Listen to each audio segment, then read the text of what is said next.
Everyone, welcome to Sunup on 7. It's Wednesday, and I'm Kevin Mendes. And I'm Renata Samuels, COD, guys, and we're super excited. We definitely are, because indeed we're putting a workout today on Sunup on 7. So that's going to be our last segment. So if you're going to be home or somewhere, join us because we're going to be having a great time. It's a little chilly outside, so what a great way to warm up. Warm up the body a little bit, make you feel like you're there, because sometimes people don't feel like they're there. That is true. But what else can they expect on today's show? Excitement is coming in, guys, because we are going to be talking about the Lego League competition and all that you need to know about it. The deets, where to be, who you should support, all that good stuff.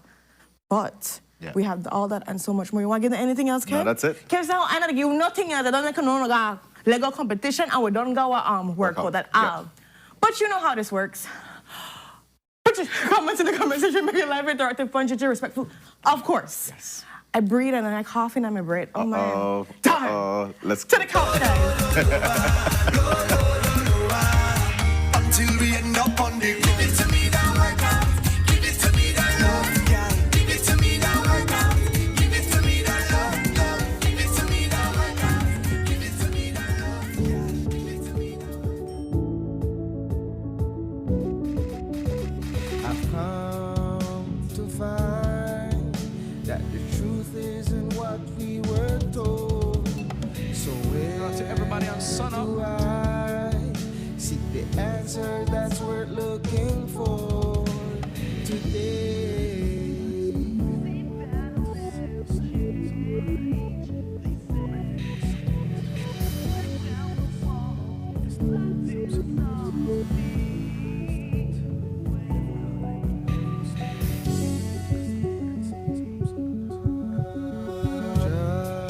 Just in time, And he's here to talk to us the about writing appears on the that we're on right now. Tell me. and I were the first ones to see. And we're going to be talking about the hot shush that has been The happening world in that we see so may seem that will never change. They say, but if you tear down the wall that's blinding us all, you'll see the way today.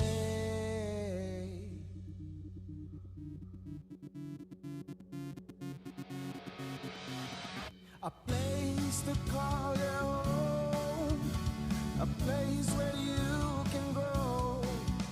Stand by me. Buenos dias, my beautiful Sunup on 7 family. Welcome to your Wednesday episode. Thank you so much for welcoming Renata into your space. We're very excited about this hump day, and we're going to bring you the weather, and that's courtesy of the Belize Met Service.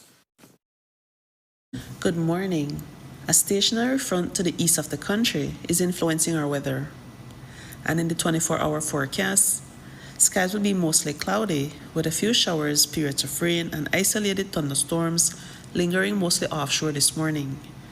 Then by afternoon, activity will spread around the country and move to mostly over the south and coast by tonight. High temperatures will reach around 81 degrees Fahrenheit along the coast, 84 inland, and then 72 up in the hills. For tonight, low temperatures will reach around 70 degrees Fahrenheit along the coast, 68 inland, and then 63 up in the mountains. Winds over the open sea will be from the east to northeast at 10 to 20 knots, with sea conditions being choppy to moderate, with high tides occurring at 9:36 this morning, then at 10:03 tonight. Low tides at 3:52 this afternoon, then at 4:15 tomorrow morning, while the sun will set at 6:03 this evening and then rise at 5:57 tomorrow morning. The moon will set at 5:55 this evening and then rise at 6:14 tomorrow morning. And now for the extended forecast for Thursday and Thursday night. Skies will be generally cloudy with a few showers or periods of rain and isolated thunderstorms expected mostly over the south and offshore, gradually decreasing. And now we have the fire risk forecast. The risk for brush or forest fires will be low going into Thursday as a few showers or periods of rain are expected around the country. And finally, for the sargassum update, surface and satellite data continue to show some sargassum mats over the area, and there is a possibility that more mats could drift ashore during the next few days, producing moderate impacts. And this has been this morning's weather report from the National Meteorological Service. Good morning, everyone. So that was your weather update. So it's like interesting getting a cold front during like March, April. Yeah, this is the Easter time. Exactly. When the heat comes through, the sweat, and like, oh. But you know what? A blessing is a blessing. We'll take That is true. Like, thank you so much for my little cool front. Because yesterday, Brandon made a joke wrong about it. He said, this is the supposed cool front. And he said, it's okay. It's going to come in. It's coming in. Yeah, but it's also like an awareness of like climate change is very present, right? And there's like certain patterns that people are used to, you know, like time of the year. Especially, I mean, like with us, it's like we have 2 seasons. You go like, it's either dry or is it wet?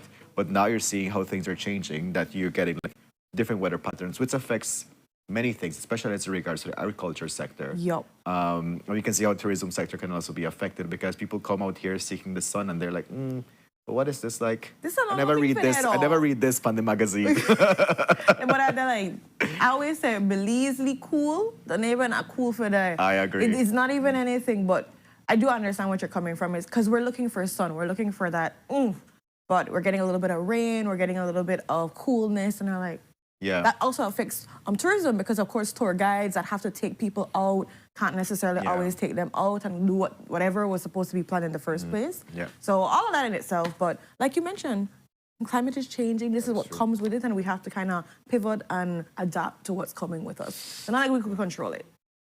No matter how much rain dances Kevin do and let out the chickens. So. No, that's just to predict the weather, you know, like that's not like to change the weather. That's not to change anything at all. We cannot do that, but definitely. Ren, how is your vibe today? You've been missed. You've been gone for a while. I know. I'm not going anywhere again. I announced that yesterday. I'm like, I'm chilling. Kevin, you know what's going? I'm leaving next week Tuesday. Exactly. Because now it's my turn. You've gone twice, so I'm like, Brandon done got it. I'm like, okay, it's my turn to go now. Kev get like, he get forward. Fear of missing out, guys. He's like, you know what? I need to catch a plane too because it's not fair that these 2 people be going all the places. But Kevin deserves a nice rest too.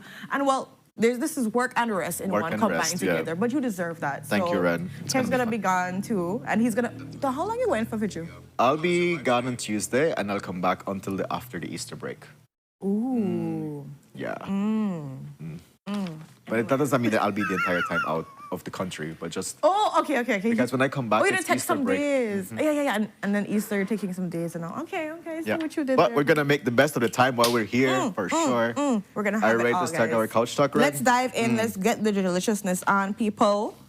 Woo! Right. So the first conversation that we're going to talk about is that the court has ruled that the detention of a 13-year-old during the SOE was unconstitutional. I know you guys remember back when I reported on a case with the minor that was picked up during the SOE and, taken into custody. And one of the things that was appalling for many people was understanding the story thereafter. It wasn't just about the detention and what took place with that. It was more about what the rights of that minor that were, not given to him when it comes to, first, he was not allowed to be, and which is supposed to happen. There's supposed to be an established tribunal review that's supposed to be happening. It's supposed to be required. That was not given. He was not given the rights to access to his family or any legal counsel whatsoever. And I remember that clearly because when Miss Mendez, she went up and said how that the family was not, she couldn't even see him. That was something big. And of course, the fact that he was in harsh conditions when he was in detention. So those are the 3. He was in isolation. He wasn't allowed to see anybody. He had like an hour break. And the thing is, like, what they were saying is that there is a way how minors should be treated, especially if you're going to be like incarcerating them. And she was like, the conditions that he was experiencing were similar as if he was at Colby Foundation, right? So it was like we have this conversation about what are the conditions and how you manage the arrest of a child, right? I mean, already like it raises eyebrows because it's a minor getting arrested under an SOE. And the next thing is like now you put them at this youth facility. Youth facility, yeah. And then you're like being like, okay, conditions were supposed to be different while investigation continues, but he's clearly being treated as an adult. So let's have the conversation here. Yeah. That, most definitely, and I think that's a big thing. Kai, thank you for pointing out the idea that he's a minor and the conditions of minors as compared to adults have to be treated differently. I think what was interesting about the interview done between Jules and Attorney Mendez is just the idea that there's this quote-unquote title, this look that, you know what, he's a bad kid. So because he's a bad kid, I treat you as a bad kid and I take away all your rights in that sense. So, and it's justified in that kind of way. And she made mention that just because, you know, you want to take your precautions doesn't mean that you take away rights when you're taking your precautions for things and you're trying to do that, because you can have both. But it's how we carry out these things. And I think that's also important because when it looks at the judge ruling, it wasn't that they were against the fact that he was picked up for the SOE. That was fine. It was the conditions that were met with him after being picked up, the denying of family and legal counsel, the harsh conditions. It was these things that came to make it be unconstitutional. And then, of course, the fine of $15,000 plus $3,000, $18,000 total was allotted to the family. So it just, you're taking compensation. So it's just the matter of looking at what it is. And I think we've talked about this enough times when it comes to SOEs and how we treat minors and how we move around when it comes to young people. And you can go into the long rant of, if you choose to label a child as a criminal and treat them as a criminal, what do you think they grow up to be? And how is the idea of rehabilitation, meeting children where they're at, seeing what are the issues instead of saying that they are the issue and causing them to be the problem, instead of looking at what are the problems surrounding them and their environment to cause them to react at this way. Because at 13, you're not fully developed. You're making decisions boldly, you're impulsive. Heck, adults are impulsive still, and they're older. But I'm just saying how the government and the state, how we treat children at an early stage, often sometimes solidifies the fate that they carry out in the day-to-day life of what they think they are because of what you think they are. Right. So what I can say is, in summary of like what we discussed, is that again the court has ruled that the detention of this 13-year-old is unconstitutional based on the conditions in which he was treated. Also, like the compensation that the family got in regards to like damages, which amounted to $18,000. The question that lingers after, like, and that was like the question that Attorney Leslie Mendez left the news yesterday, which was, this sets like a great conversation as to like in the future when another minor is detained, how will the authorities properly respond to ensure that the rights of the child are observed? Because this may not be the first situation coming forward after that. So it's like, how do we now ensure that the rights of the child are observed, but also, like as you mentioned, Ren, he's a 13-year-old. He can still be provided adequate support for him not to go into the life that he was, because he was detained and in the conditions of which he was. It kind of like already sets him like in a tone of like, you're a criminal and this is going to be your life, right? So it's like, it kind of like already setting the tone for how his life would be. But it's like, he's 13. Let's remember that. We can still provide him the adequate support for him not to go through this process, right? So it's like, we're going to see how that now sparks the conversation, sparks all policy changes that need to happen as in regards to now, how do we safeguard the rights of minors that are involved in these gang areas, right? Because if we look at the sociology behind this, we realize that there's many young persons that do not have like a father figure, right? Persons that, adequate like do not have general. adequate support, that are finding all kind of means to survive. And they will, like these days, they're just getting caught and be like, hey, you do this illicit behavior, this illegal behavior, because you want to survive, because you want to belong, because you want to be loved, right? So it's like, how do we think about these emotional needs and the psychological needs of a child, right? And we just like ready put them, oh, you're already a criminal, without understanding what the situation is, what his background is, and what made him be in that situation in the first place, right? 100%. And I want to echo something. I don't think, and correct me if I'm wrong, Kev, I don't think you or I are saying that justifying any actions that are done, you know, in these negative backgrounds, in these negative situations. We're not justifying. I'm just saying that we have to look at it with a different lens and not just say you are a criminal because you did X, Y, and Z. We have to look at this. Are you a child acting out because of X, Y, and Z, because of missing X, Y, and Z? And how can we provide X, Y, and Z in this equation to see if the storyline, the narrative can change for you? And I think that is something sometimes missing, where it's just like, let's go, bring down the hammer. And I'm not saying there should not be, you know, consequences provided, but also we have to look at how we deal with children, how we label them, and how we make them feel when it comes to their life and what their trajectory is supposed to be. Yeah, so there's an interesting note that was shared here on the Facebook Live, and it says, when a minor is given less time for crimes as a minor, adult criminals put the minors to do the adults' dirty work. So it sounds like they found a loophole, right? Yeah. Huh. And again, this is not something that's going to be fixed this year, next year, 2 years from now. This is something that's like embedded in society that we have to like try to see how we can be able to heal and come together and see how we can support better, because they're broken homes. They're people that want to belong. There's a lot that goes on under the sun that we don't necessarily know about, stories that have not been told, of course. Yeah. So 100%. Yeah, and I feel like we should move from this punitive way of working with people. Yeah. Right? Because like the fact that he was put in an isolation, imagine like Yeah.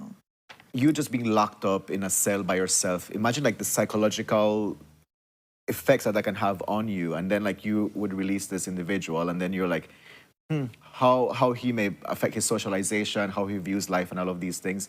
It's really bad, right? Rather than going and saying we're going to give you proper rehabilitation rather than isolating you, like that's a better approach. But we live in a space where like we punitively like want to correct behavior from persons. I remember like there was an issue like last 2 years where they were like a group of young persons that were caught doing illicit behavior, and they were taken to Colby Foundation and be like, if you do this, this is where you're gonna end up. And I am like, I can see your rationale, but at the same time, it's like, is this really the way of saying, child, you know, we can see what you're doing, we're gonna give you the adequate support, but not as a way of like punitively, like, oh, you're gonna end up in this place kind of thing. Yeah. I don't know if I'm... No, I understand what you're coming from. And there's a lot of sizes that need to fix it, because there are some kids that have been solidified in their mindset, but there are kids that need to have that counseling. They have to have that support, because again, you don't know where that person is at. But of course, if we don't assess the situation and deal with it accordingly, we'll never know. But this case, again, has shown us that we need to be mindful of when we are carrying out SOEs, how we deal with minors, how we deal with when it comes to rights given to minors and the rights that they deserve, and how we move forward. Because, of course, there needs to be something done so this is prevented for next time. Yeah. Then let's move on to our next Couch Talk topic. And so what has been recently filed at court is a civil matter in which the police will have to address, which is the mother of Emil Rivers is suing the police department for the damages that were caused to her child. Yeah, so there are 3 persons that are being sued right now. Of course, the Attorney General of Belize, the PC Sheldon Arzu, who's the officer that shot him, as well as the Commissioner of Police. And like you're rightfully mentioning, this is a very interesting case, because the mother reports that, you know, her son suffers from severe mental health issues such as paranoia, hallucinations, psychosis, and this is happening since July 2024. She made mention that she had made several reports calling in the police, calling in for support when, you know, he acted out and he was in one of his stages and everything along that line.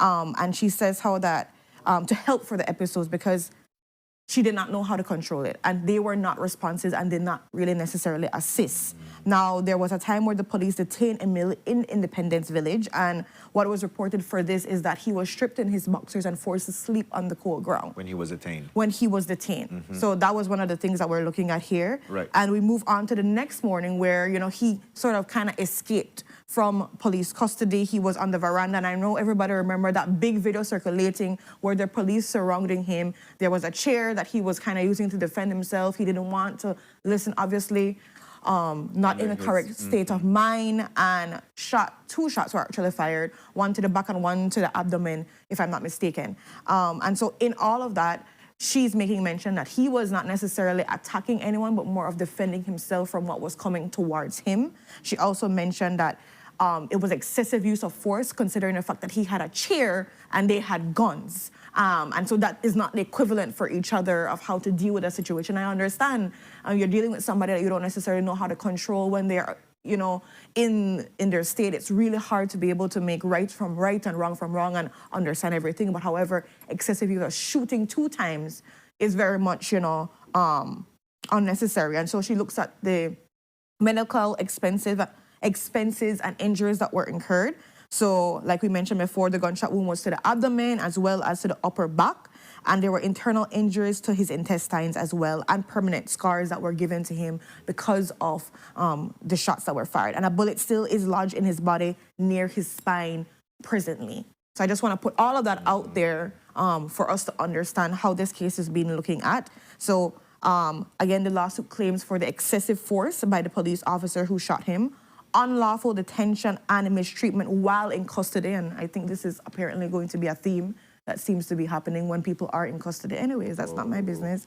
Failure to properly deal with mentally ill persons. And I think this is a problem in general when you look at how people are trained to operate and move forward and be able to deal with somebody when they're in one of the states that they are. Cruel treatment in the hospital, because also when in the hospital, and I'm sure Kevin can comment on this, after being a surgery done, he was kept in handcuffs, not allowed to move around in any kind of way after receiving the surgery. As you know, when you experience a surgery, they normally ask you after a period of time to move around just to see if the body is working, to kind of get adjusted to the new healing process and recovery and everything. So he wasn't afforded that right, and he was handcuffed securely and not able to move around. So that's basically how we're looking at for this case. Like you mentioned before, it's just been filed. So this is what has been presented above for the people. What are your thoughts, Kev, on... Yeah, no, I mean, like, yeah. Like you mentioned, the common theme here is like how persons are treated when they're in custody. So that's an interesting thing to take a look at.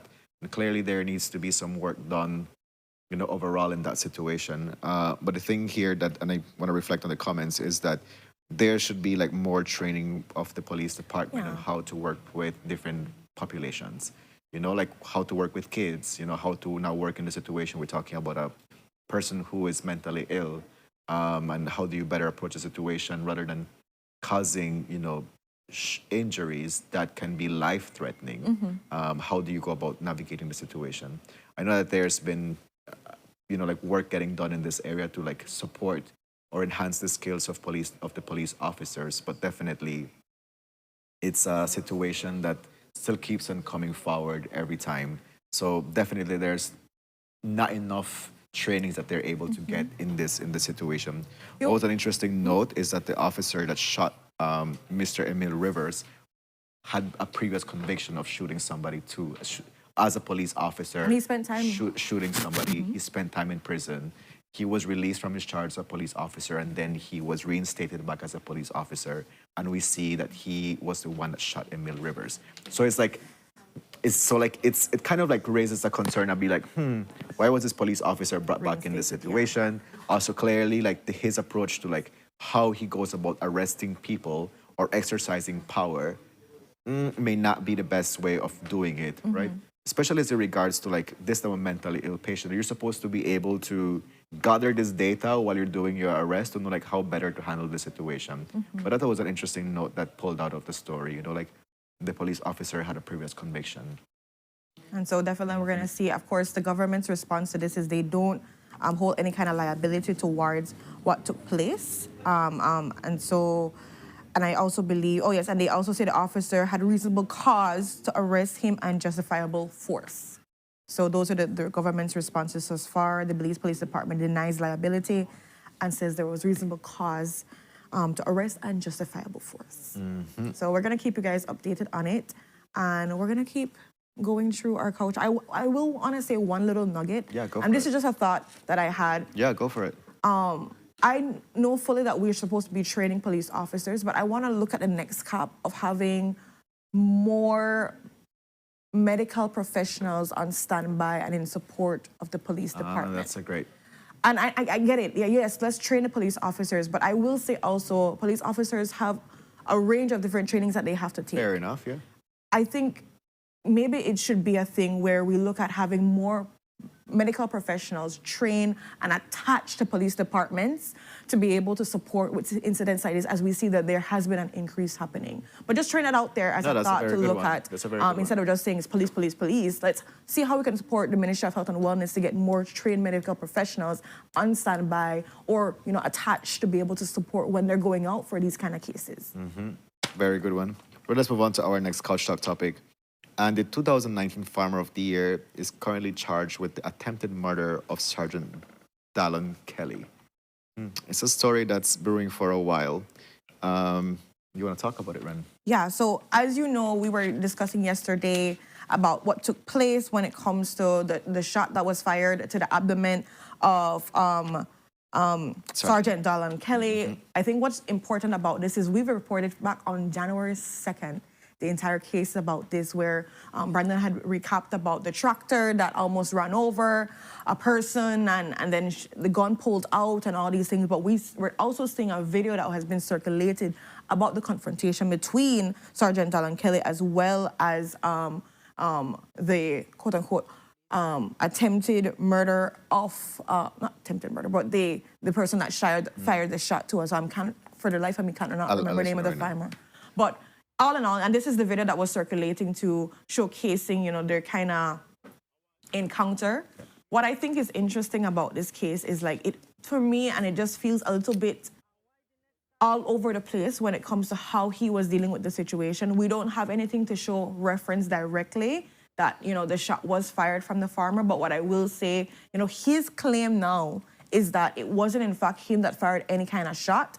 He did claim that it was one of the police officers that fired the shot. And, you know, it missed and it got to Sergeant Kelly instead. And so there are two different sides of this story at this present moment. What is also important to note is that he has claimed that there are many witnesses that could stand trial for him to say that that was also the case. So now it's looking at his word and his witnesses against the police, because you're seeing police officers here, obviously. So it's a police word against theirs. And I'm just looking at he said, she said business, what really took place, because the camera is not showing everything. What the camera does show is that when Sergeant Kelly did approach them, he did touch his gun, and I will throw that out there because I'm not sure if people saw that part, but I saw that part. Thank you so much, it's Mr. Dan Lopez.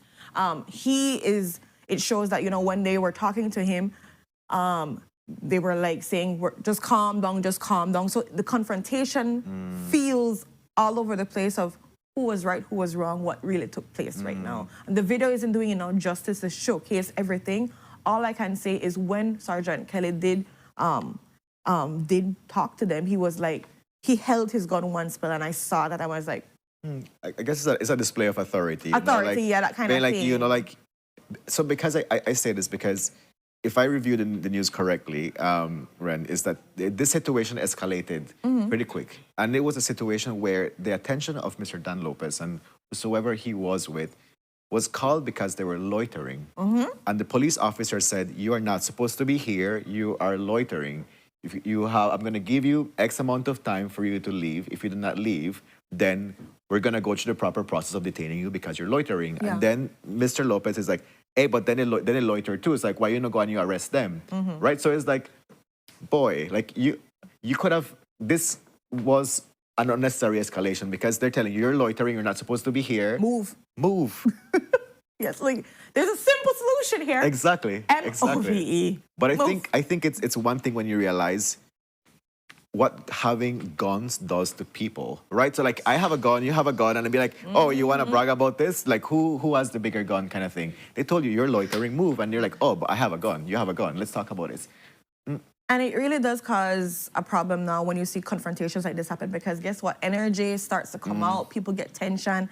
I'm glad that somebody's saying here, you know what? A ballistic will solve this case very easy. And that is true. And what I will also say, completely accurate, Belize and Gal, more questions than answers. It just probes you to say one side is saying one thing, and next side is saying one thing. They're both witnesses on both sides. there's not enough video footage to prove what happened really and what took place. Right. And so Mr. Lopez's attorney is saying how that he's trying to draw for questions. He's like, they're ready to testify, they're ready to take this out, and we're gonna see exactly how it continues to unfold, guys. But I feel like this is becoming one of those sagas now, like what next will be happening. Yeah, and clearly by different incidents, Mr. Dan Lopez has a history of pulling out his gun. And I will say that is true. Yeah, That because is he did it true. with the tractor, and now he did it with the situation. So, Mr. Dan Lopez, maybe you should not be holding a gun. Maybe Maybe you just should not be holding a just gun. maybe. Yeah. We Yeah, move let's on move to on to our next situation, our next couch talk topic.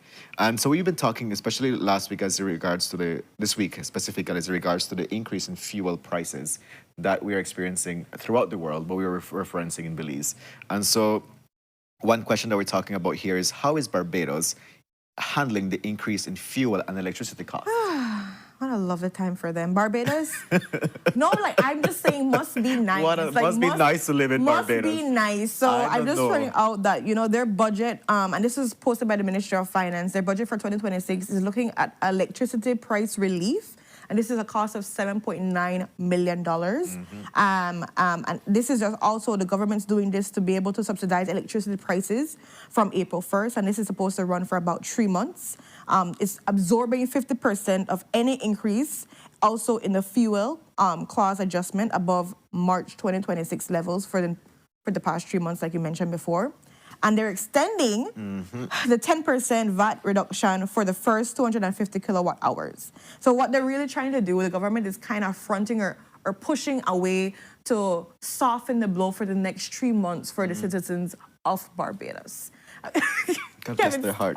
But I'm just thinking of like the quick thinking of this country. The consideration. And I'm thinking about the consideration, the quick thinking, because this is the truth when it comes to budgeting and in anything when it comes to shifts in the economy.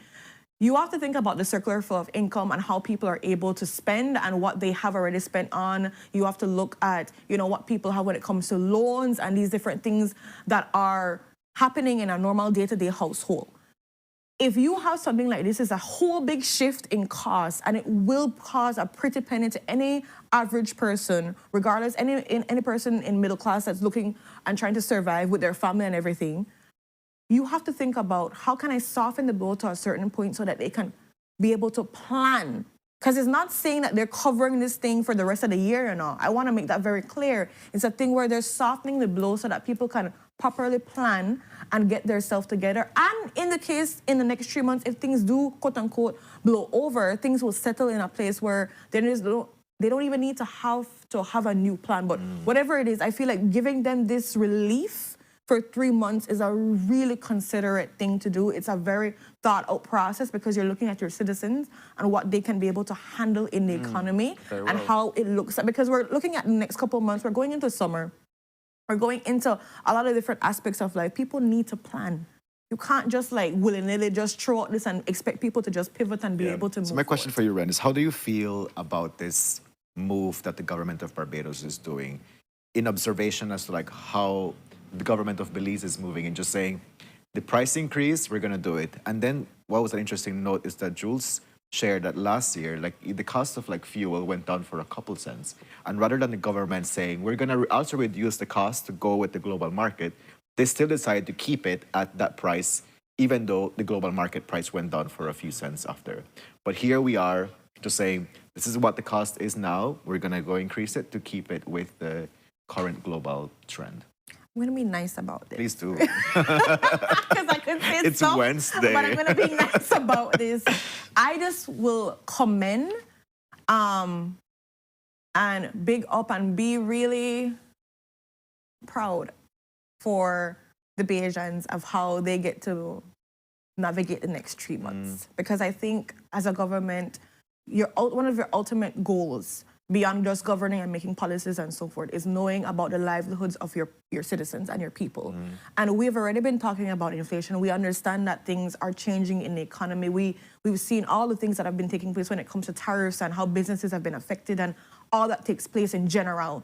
And so you see something like this take place and you're like, okay, how can I just give some sense of relief and consideration to persons when they carry out day to day? Because And I'm looking at just a thought process maybe of saying, we've been voted in to make life better for our citizens. So we've been voted in to find solutions or make adjustments and help to move forward in that economy. So I'm just thinking about that aspect of like how they are being considerate and allowing their citizens to be able to make better plans and adjustments to what is a new reality in the world, and commending them for getting that done for their citizens. That's how I'm going to put it. Maybe that's the effect of having a woman in leadership.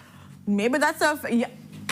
Maybe. That is They literally definitely a do good think point. Different. Because you're thinking different. You're thinking about families. You're thinking about how will this adjustment be taken, what people are going to go through. And you're like, you know what? I can't cover it for the rest of the year, but I'm going to give you 3 months to get your life together. As a government, that's my responsibility to govern you in a way that respects you and allows you to carry on life with dignity and everything. So, Yeah. Because I don't even know how people are going to be operating moving forward. So you know what? That's true.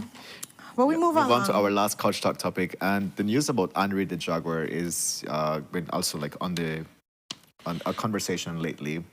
So the question here is like, will Henry join conflict cats at the Belize Zoo? What was interesting to note is that the Belize Zoo, the last MOU, memorandum of understanding that they have with the to be able to support the forestry department in jaguar rehabilitation was last signed in 2003. So they have not been able to like have a new MOU signed. So they've been operating based on this agreement that's clearly outdated. What we do know is that they, in order for them to continue like operating, they should have an updated MOU, see how this agreement will work. So in the meantime, it seems like they're boxed out because there's no new MOU getting signed.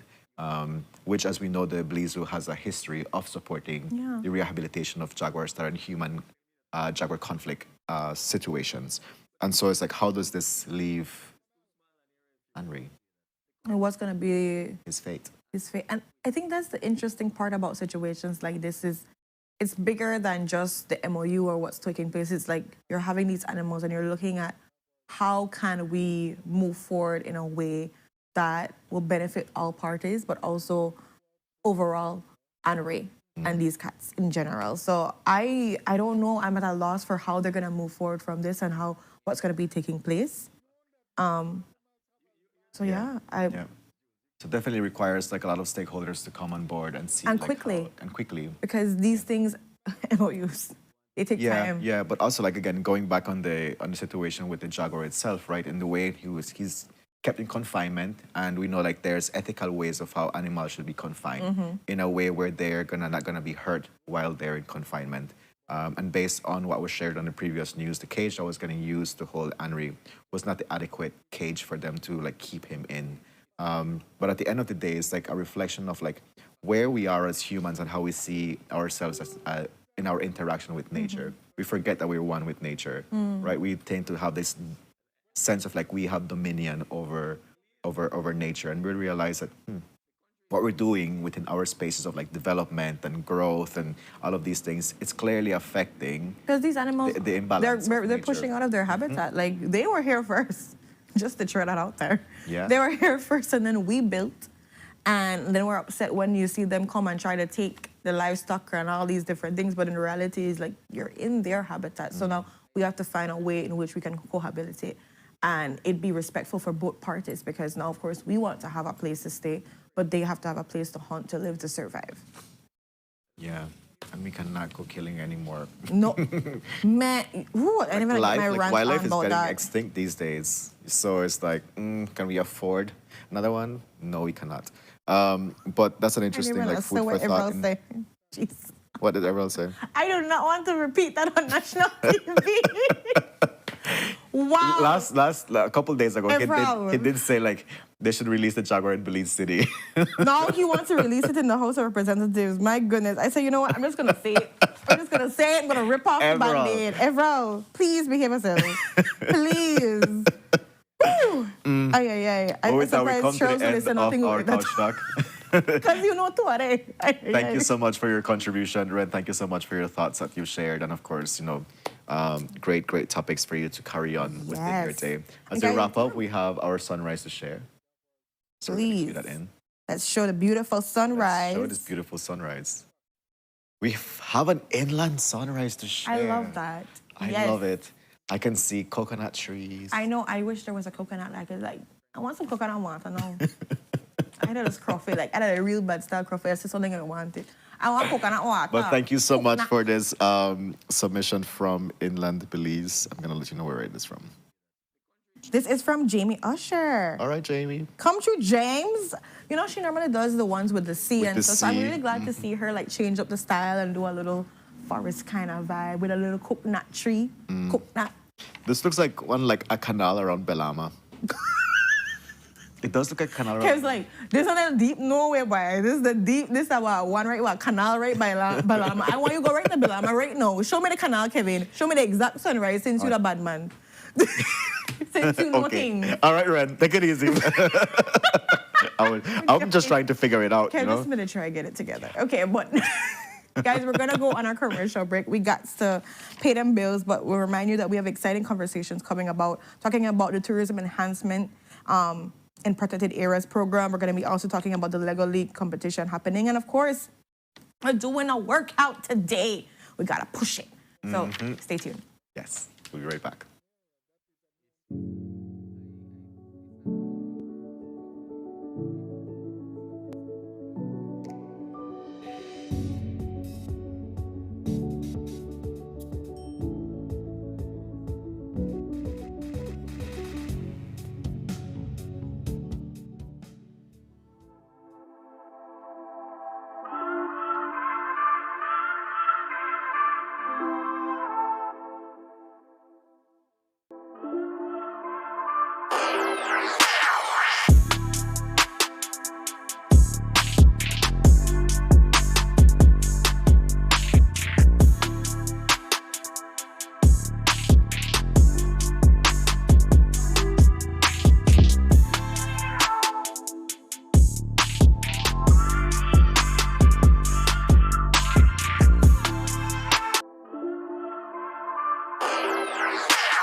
Welcome to the V Department Store.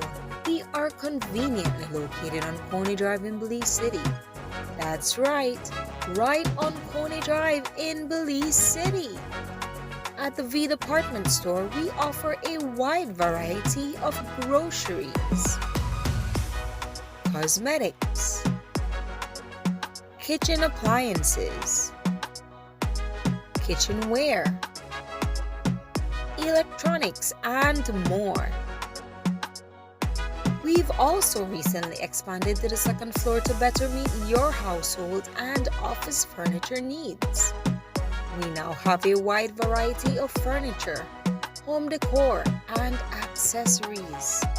We have a shared vision for a comfortable and customer-friendly shopping experience.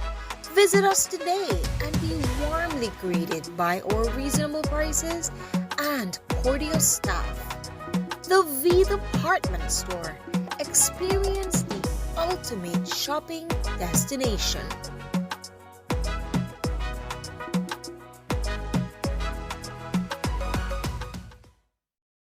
Nando's Wholesale is the distributor for the full line of Badia spices, including the original complete seasoning, the perfect combination of ingredients and spices prepared to enhance the natural flavor of your favorite foods.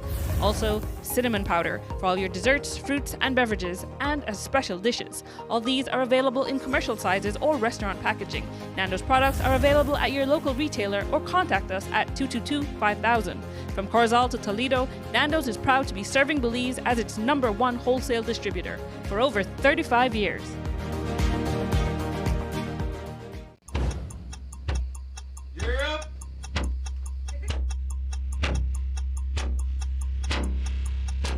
These charter mints aren't from We're an navigating airplane. along the coastline. This morning, the 2023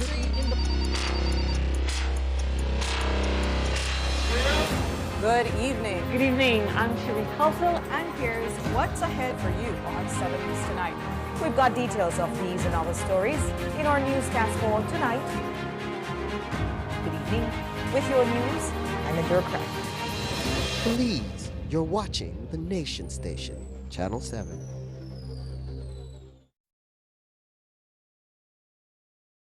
Wake up to positivity and inspiration. It's a fresh and diverse twist on your mornings. Tune in to Sunup on 7 every weekday morning at 6:30 a.m. right here on your Nation Station, Channel 7. It's the morning show you don't want to miss.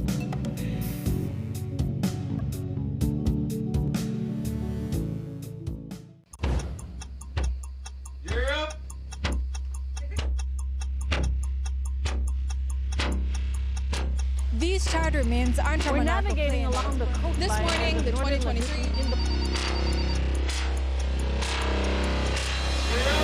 Good evening. Good evening. I'm Shirley Kelso. And here's what's ahead for you on 7 News Tonight. We've got details of these and other stories in our newscast for tonight. Good evening. With your news, I'm in Durcraft. Belize, you're watching the Nation Station, Channel 7.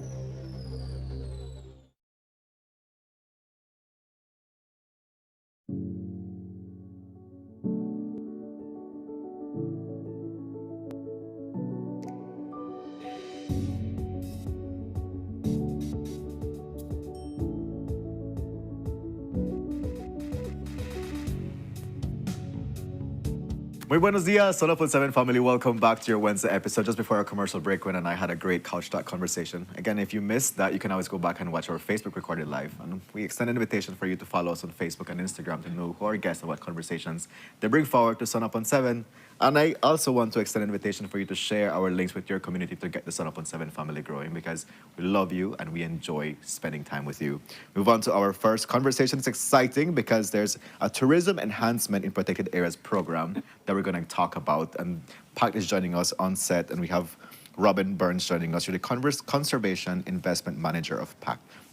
Robin, good morning. Hi, good morning. How is your energy this Wednesday? It's been really good. It's been really good? Yeah. Yeah. Unfortunately, the viewers at home didn't get a chance to see the little intro conversation we had, so, which is a good thing, I think. Definitely. Scenes on Sunup are always something. Yeah. I guess it's also because of the excitement of the program that was recently launched. Of course, right? we're really excited to share some more about this project that we had an official launch last week. And just to highlight a bit, because I know everybody's been hearing tourism enhancement in protected areas. And Renata asked earlier if we call it, if we have any acronym for it. And yes, we do call it TEPA for short, because we don't want you to get too winded when you're saying the name. You drink water all the time. But this is a program that resulted from a partnership that's been in the works between Pact and the Belize Tourism Board for almost 2 years. Wow. And we took quite a bit of time to kind of really decide how we wanted to roll this program out. So we sat down, we pulled in our partners from the Ministry of Tourism as well as the Ministry of Sustainable Development through the National Biodiversity Office. And we created a set of criteria that we wanted to look at. The program is essentially geared toward investing funds for tourism purposes, but also highlighting the conservation outcomes within the protected areas. All right, let's stop it right there, right? Because like it gets better. But before we get into that, let's introduce who we also have on set. And we're joined next to you by Erin Gongar, representing the Sustainable Tourism Office. You're the Sustainable Tourism Officer at BTB. Yes, yes. Pleasure to meet you and Nice welcome to our meeting you couch. guys. How are you feeling today? I'm feeling great. Up early. Is this unusual? Unusual? Yes, it is. I'm trying to get through. This is a Wednesday and I'm up here from like Yes, but I'm 7:20. surrounded with great people, so it makes it better. I agree with you. And next to you, we have Ms. Darish Chuk. You're the Environmental Education and Communications Director at Belize Audubon Society and the grant recipient of this amazing program. She's wearing green because she's getting money. I like that. I like that very much. Yes, So yes, we're going to Belize have... Audubon Society, very excited to be one of the grant recipients. Yeah, and to continue the great work that Belize Audubon Society is doing, course. for sure. Right? Okay, so we pick off again with you, Robin. Yes, so we're talking about the program. It's been something in discussion in the last 3 years. It was Yeah. recently launched last week. Yes. Yeah. How was it received by the public? So I think so far we've gotten some great feedback. I think everybody's excited that we are investing towards enhancing the tourism products that we have. I mean, we have some really special places here, which are protected areas. And we've been working with some of the co-management organizations, excuse me, that manage these protected areas for many, many years. And through the different funding mechanisms that we've been able to execute, we've always seen the need for additional funding, primarily as it relates to initiatives that create revenue generation for some of these organizations, and also just taking the tourism component to the next level. That's true, and that costs money. It does, and like I always say, if you know PACT and you know BTB, you know that we have a relationship that is like no other. We have a very unique mechanism, which a lot of our partner conservation trust funds in the Caribbean don't really have. PACT benefits from a portion of the taxes that the tourists pay when they come in. We actually get $7.50 from each tourist that visits Belize. And that is money that we utilize to reinvest into protected areas. And it basically is what allows PACT to execute its flagship program, which is the Conservation Investment Strategy. So with this particular program, we pivoted a bit, and the selection process looked at what these organizations needed in terms of moving to the next level to get an increase in visitation. So we looked at everything from, did they have business plans? What is their management effectiveness looking like? Do they have the capacity for increased visitation? Because we always stress that these ecosystems are very fragile, and we have to do everything with a level of concern and care to make sure that we're not negatively impacting these protected areas that we work so hard to conserve. 100%. I want to bring Erin into this conversation because we just found out you guys giving $7 up every time. $7.50. And 50 cents makes a difference. That doesn't make a difference, honey bunch of oats. Come true. So together we're going to make $50, not 14. But tell us a little bit about the tourism aspect and how it plays a key role in this overall project. Yes, so looking at the tourism aspect in this program, it's really about strengthening some of Belize's most valuable tourism assets, the protected areas, while ensuring we're preserving and enjoying it responsibly, which is very important. The responsible part, I love Yes, that's the key here. And, many of our tourism products are heavily rooted in nature. People come here for our biodiversity, our forests, and many of these experiences that they come for are happening right within the protected areas. We have cave tubing, hiking, birding, snorkeling, and the list goes on. Yeah, so what it really shows is that tourism and conservation go hand in hand. By investing in these protected areas, we're able to protect the very resource that attracts visitors and Belizeans to these sites. And, with all these upgrades that are happening, infrastructure upgrades, local capacity development, upgrading and development of sustainable tourism plans, this also enhances the visitor experience. So the visits feel safer and more engaging, and also more accessible to, the different visitors that come. And also what I would like to highlight is that this project not only benefits the protected areas, but it also benefits the buffering communities around the areas. So, there's local guides, artisans, cooks, all of them will benefit or are already benefiting from tourism. I love that how it goes out. Yeah, it trickles. Often we don't it's a see the big trickling picture effect. Yes, and that helps the community because we want also community enhancement along with protected area enhancement. Right. So under tourism experience, we have to get them all. Yes, somewhere or another. Yeah, I love that this project, especially as regards to tourism, and it gives people an appreciation of what we have, but also an appreciation of if we were not conserving this, then we were not going to be able to enjoy what we have, and it just it kind of re-emphasizes the importance of having protected areas in the first place, which is a beautiful way of doing it. Ms. Darius, let's bring you into the conversation. First of all, once more, congratulations Thank to you you. and the Belize Audubon Society for being a grant recipient of the Tourism Enhancement in Protected Areas program. You should just step off. You know, like I have a thing. You know, my mind, I'm like, you strong for this, the full name. I don't know, like I have a thing with acronyms, I have to say, and especially like working on television, I feel like it's important to pronounce the whole thing because people are unable to like miss the beginning of the segment where they were unaware of like what it is. And I think it's given the energy and the effort that went into this. Thank you. I think it's like important to say the full name, right? Similarly, when so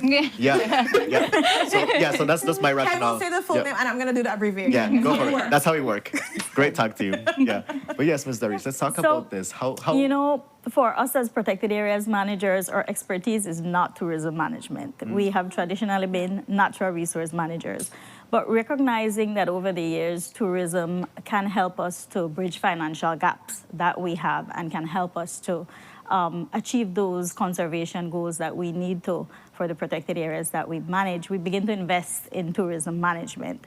And so for a grant like this, it will definitely help us to elevate where we are. The site that will benefit from this grant is St. Herman's Blue Hole National Park. Oh, I love that place. So it's a popular destination for Belizeans, and so we want to continue to encourage that for both local and foreign visitors at that site. The investment will allow us to improve infrastructure at that site so it can be more comfortable for visitors. For example, we have the expansion of our parking lot so that we can accommodate buses.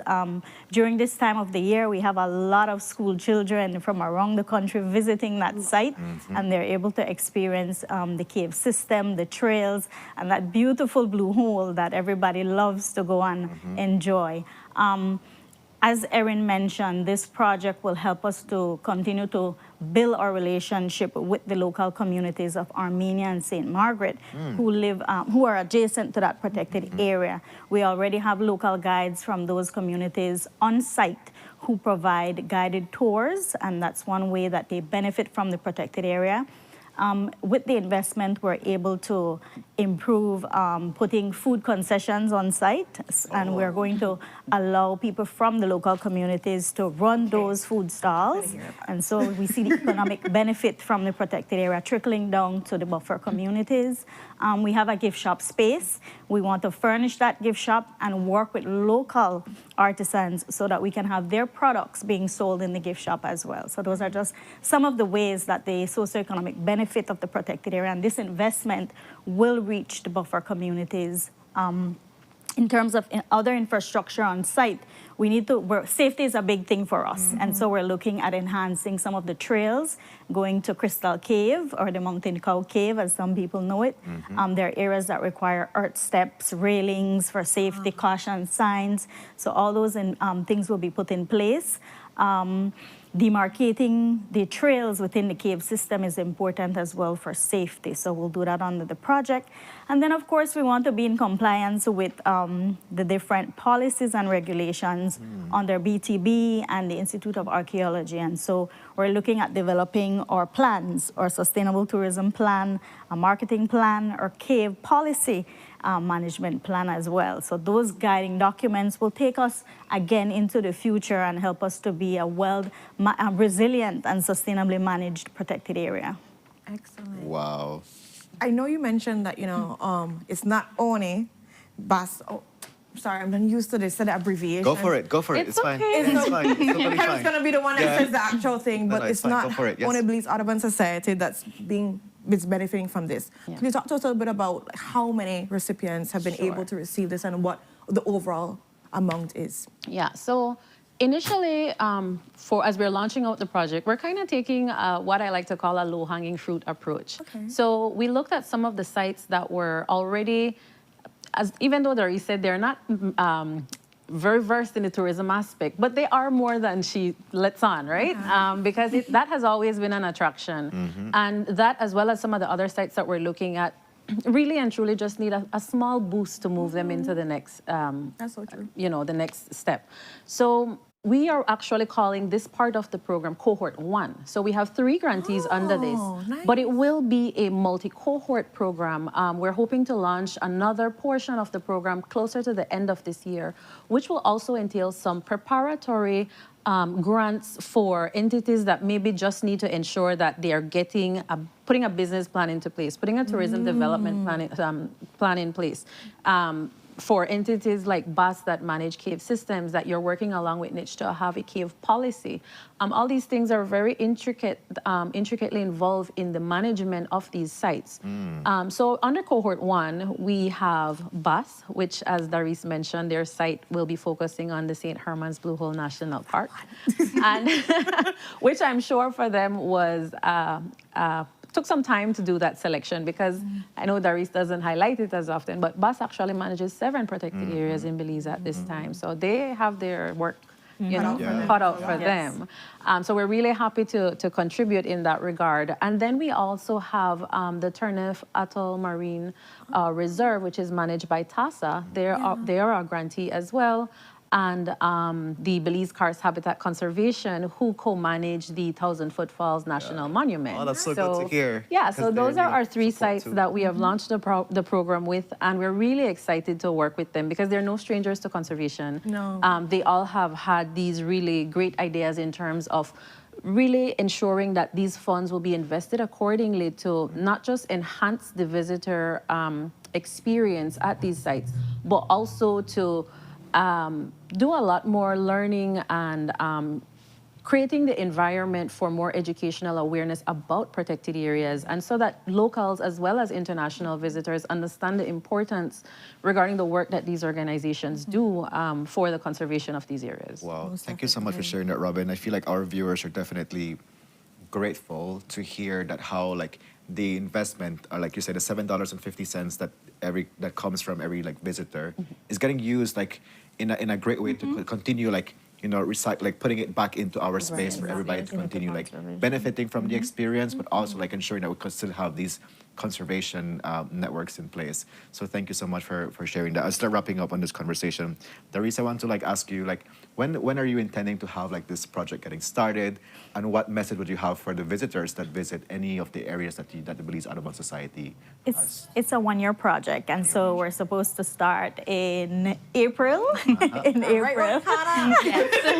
Yes. So it will move along quickly, and as I said, we're just so excited to be able to elevate what we do at St. Herman's Blue Hole National Park, and again, inviting all Belizeans and all visitors to drop in at one of our protected areas, learn more about what we do, and experience Belize for all this beautiful natural wealth that we have. I love it. Very well. Very well. So we look forward to visiting when we have visited before, but we'll look forward to visit after. That is true. And Before and after feel, right? That's really important, Renata. I do encourage that. I think you guys have some footage from yesterday. Some members of your team joined us.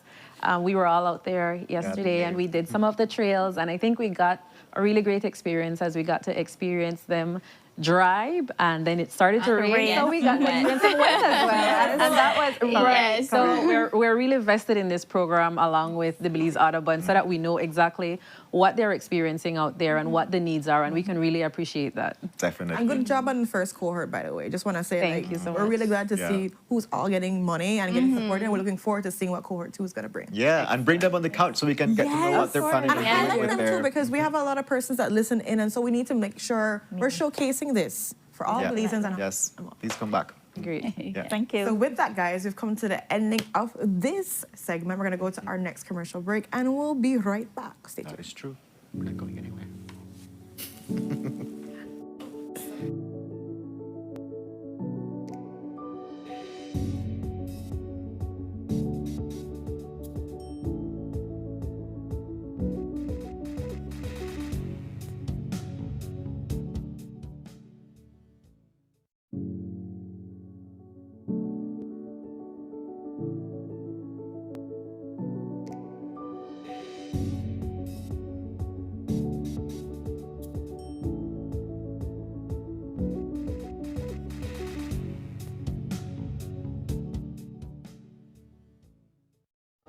Nando's Wholesale is the distributor for the full line of Badia spices, including the original complete seasoning, the perfect combination of ingredients and spices prepared to enhance the natural flavor of your favorite foods. Also, cinnamon powder for all your desserts, fruits, and beverages, and as special dishes. All these are available in commercial sizes or restaurant packaging. Nando's products are available at your local retailer or contact us at 222-5000. From Corozal to Toledo, Nando's is proud to be serving Belize as its #1 wholesale distributor for over 35 years.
These charter means aren't We're navigating along the coastline. This morning, the 2023. Good evening. Good evening. I'm Sherry Kelso, and here's what's ahead for you on 7 News tonight. We've got details of these and other stories in our newscast for tonight. Good evening. With your news, I'm Indra Craft. Belize, you're watching the Nation Station, Channel 7.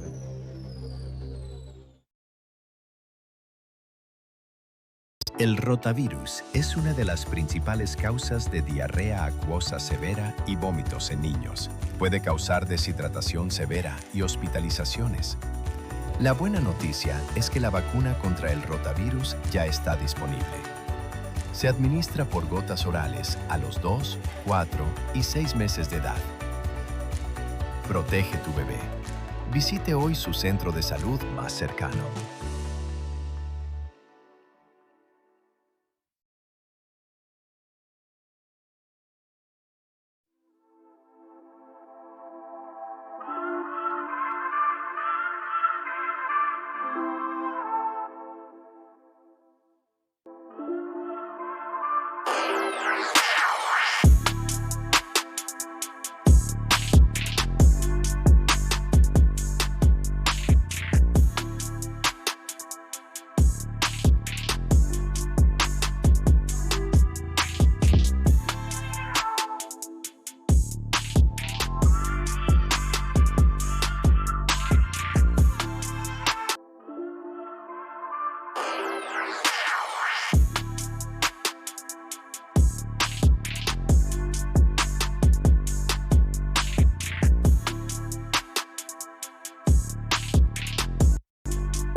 Welcome to the V Department Store. We are conveniently located on Coney Drive in Belize City. That's right on Coney Drive in Belize City. At the V Department Store, we offer a wide variety of groceries, cosmetics, kitchen appliances, kitchenware, electronics, and more. We've also recently expanded to the second floor to better meet your household and office furniture needs. We now have a wide variety of furniture, home decor, and accessories. We have a shared vision for a comfortable and customer-friendly shopping experience. Visit us today and be warmly greeted by our reasonable prices and cordial staff. The V Department Store. Experience the ultimate shopping destination.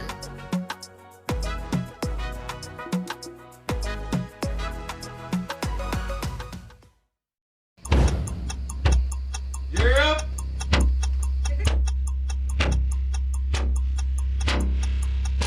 These charter means aren't from We're an navigating airplane. along the coast This morning, the 2023 Good evening. Good evening. I'm Sheree Kelso, and here's what's ahead for you on 7 News Tonight. We've got details of these and other stories in our newscast for tonight. Good evening. With your news, I'm Indra Craft. Belize, you're watching the Nation Station, Channel 7.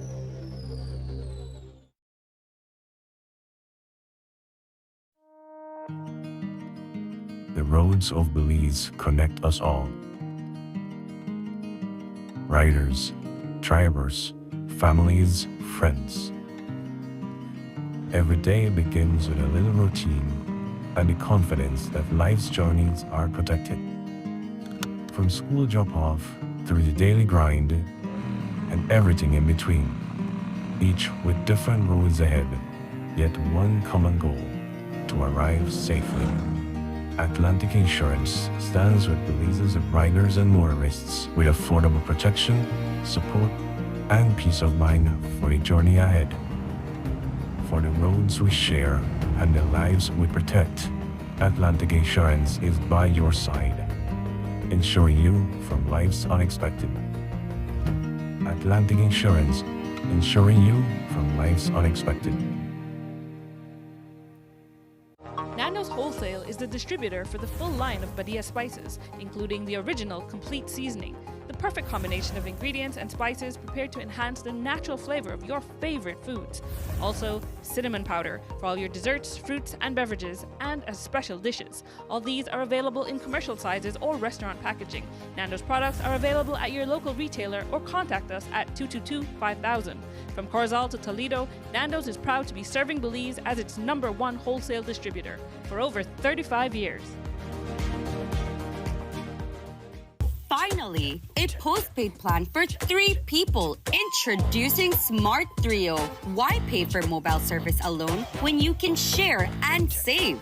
Get unlimited national calls, texts, plus 100 gigabytes of shared data. And the best part? It's only $135. That's right, as low as $45 per person. Perfect for small families, couples, or close friends. Smart Trio, 3 lines, 1 smart choice. Sign up now and you could win a Trio getaway to San Pedro for 3. Visit us at www.smart-bz.com for more information or sign up at any showroom today. Smart, bringing people together.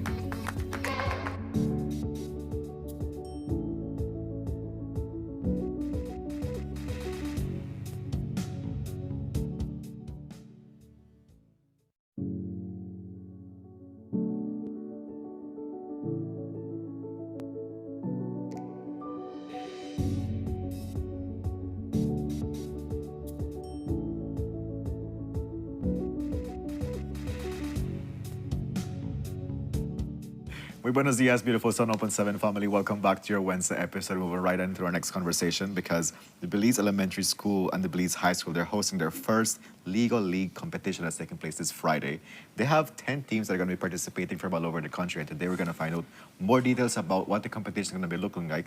And of course, we have students that have done a great effort in designing their robots, and today we're going to be looking at what will be one of the displays at this competition. Joining us on our couch to give us details about it, we have Mr. Godfrey Sosa and Mr. Luis Silva Jr., who are both teachers coaching the robotics students. Good morning, gentlemen. Welcome once more to Sunup on 7. Thank you. So it's good to hear that you're leveling up. You know how you go about doing robotics at your school and also including other schools in this space. And we also joined by some of the students are going to be participating in this competition. So we have Micah Grant, we have Helen Liu, and we have Edward Silva joining us. Good morning to you also. Good morning. Thank you so much for joining us on our couch and Sunup on 7 to talk about your robots. Yes. So let's rip off the band-aid and get into it because there's a lot of great deets that people need to know about and how they should be supporting.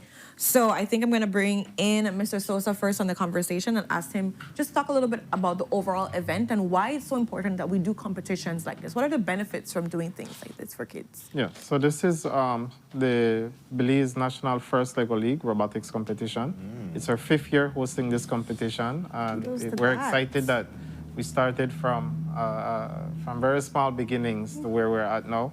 I must give thanks to our board of directors and to our administration at the school for their continued support, our principal, Mrs. Sharp, in really making these things come to life. So with it being our 5th year, we're hoping that we could try to instill certain skills in our kids in terms of problem solving, analytical abilities, how they perceive problems, how they could come up with possible solutions to certain problems. So the competition is going to be held this Friday at the Belize Elementary Gymnasium. Starts at 8:30. We have 10 teams participating from representing different schools from across the country, so that's a big thing. I believe we're the only institution that is really allowing convergence of teams to have actual competition as it centers around robotics. And we're hoping that, as they continue competing, they get something in them, they start developing teamwork, problem-solving abilities, and we're just hoping that they have a good and fun time on that day. Well, thank you so much for giving those details about the competition, what's been taking place in the background. Before we talk to the students, I want to ask you, Mr. Silva, what is your observation so far about the engagement that the students are having in preparation for this Lego League competition? Well, every year is something new, but every year is the same thing. You see kids join together just to do a competition. End of the competitions, they become friends. And then either they are competing against each other. For example, these kids are here are 3 different teams, but they are working each other. Sometimes they are stuck. They go to other team. Have you solved this problem? Oh, we did it this way. And that's where you see the core values in this competition, showing that everyone could work together. Although you're competing with each other, you could be one. And we could be around the world. Different countries don't might like each other, but we might work together to accomplish something great in the universe. I love that. I love the aspect that you can still, we're doing this as individual teams, but we still can come together for the common idea of learning and growing and having fun with this. So I'm going to bring our students into this. So Mike, I'm going to put you up first. And we know that this is your, what do I call it? Robot? Not robot. These are your mission. Okay. It's his mission, Ren. So talk to me about your mission. What's the idea behind this? It looks super cool. Okay, so basically the robot is we're supposed to program the robot so that it can complete each one of these tasks. Okay. There are a few more tasks that we don't have here, but we brought the 3 that we have solved so far. It's supposed to hit, for this one, it's supposed to hit the each one of the red levers. Okay. Oh. So that it does something with it. Like this one is supposed to hit that one so it can knock down the boulders, or this one is supposed to hit out some gears that we have inside. Oh. Okay, and so you said you have more that there are more obstacles that they're supposed to do? Yes, there are more obstacles, but we haven't brought them today. But how much is there then? In total, there's 14 missions. And how long did it take you to come from the design of your robots to how are you gonna solve your So basically, we're still actively working on it until Friday. We're still working on the code, the design of the robot. We went through 4 different designs so far. Breaking, rebuilding, breaking, rebuilding. It's been a really fun process. Wow. But this is the best one that we've built so far. I like that. Cool. Yeah. Micah, what made you connect with robotics and say I want to do robots and they want to participate in this competition? Well, ever since I was very young, my dad's been trying to get me into do stuff like this because he's a teacher at a STEM school, so he's always giving me like robot kits and trying to help me build Legos and stuff like that. Okay. I love this. I love that. I'm sure that is very helpful. Yes, definitely. The fact that you're doing this and you're, of course, big up to your team too, because this is not easy. You have 14 missions. Yes. Yeah, just constructing Legos is dedication, you know? Like you have to put time into like everything, and now you have to think about creating, the coding and all of these things. Wow, hats off to you and your team, but definitely everybody that's playing into this.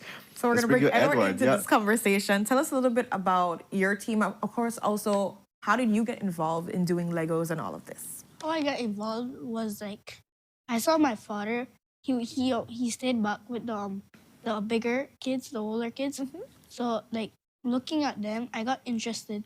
And what's the fun part about it, or what do you like the most about this? Yeah. What I enjoyed more was like programming or being creative with the robot design.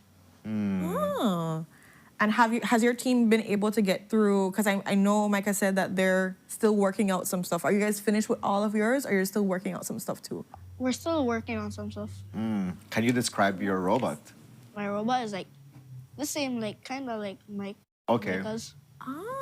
Okay, interesting. Yeah. And how do you feel like working with your team? I feel amazing. Do you quarrel? Do you like fight? No, we don't. You don't? Ah, okay. How long have you guys been working on this, by the way? Like 2 months, 1 month? Probably a month. A month? Wow. Okay. Thank you so much for sharing, Edward. Helen, let's talk about your team. How do you feel about working on Legos and robots and coding?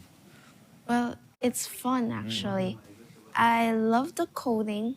Well, I don't actually like building, but what got me into robotics was the codings, because I'm kind of interested in codings and I want to know how to code because it's interesting to me. And then for me and my team, they build a robot for me and I'll code it. And then our robot is designed for each task and attachments. There's a lot of attachment that I made for each task because you have to use the attachments to finish the task. And every time you attach it, it has to match with the motors that is right there. Interesting. I know like whenever you code, you have to like do like many attempts to like get the code right. You know, like how do you like process, like doing codes? Do you get like frustrated? Do you get excited? Like what gets you going to get the code right? Well, I make it go first and then see if it's in the position that I wanted it. If it's not, I'll bring it back and position it again and make it run again. So it definitely takes more than one trial to... More than like 10 times above. 10 times and above. Thank you. Thank I you. love this for you guys. Yeah, and the fact that she's found her role within this. She's like, I enjoy coding. I like coding. I'm not too keen about building the robots. You guys build the robots, and I'm going to do the coding. I feel like that's great teamwork. And the fact that they're supporting each other as a school, helping each other solve their problems, even though they're going to be competing against each other. I'm like, so in that same note, is it a thing where we can't see something be done because they're going to be doing it Friday? I just want to know because I'm ready to ask for them to do something because I saw Micah put the thing there, but I'm not sure. So we can't watch anything happen as It's a surprise. Right? It's a surprise on Friday? Yeah. Show them one. It's a surprise. Yeah. No, they're gonna show us one thing at least. Okay. It came on. That sounds cute. I know, it's so cool. Yeah. And just while we're getting this started, how long have you guys been doing Lego? Edward, how long have you been doing Lego? Probably like 4 years. 4 years. 4 years. Helen, how about you? Repeat the question again. How long have you been doing Legos and been doing programming and so forth for this? This is my 2nd year. And for you, Micah? Well, this is my first year participating in FLL, but from before, like I said, my dad's always been trying to get me into stuff like this. So you're in now? No, very well. Yay! Yeah. Okay. So is it gonna be able to do a demo? It should be able to do one of the tasks. Okay. I just need to know if I said it properly. All right. So as we go ahead doing the demo, Mr. Godfrey, can you kind of remind us on the details of the event? And of course, the sponsors and everything. Yeah. So the event will be held on Friday, this coming Friday. It starts at 8. And we have our 10 teams that will be all meeting at the Belize Elementary Gymnasium. Gotcha.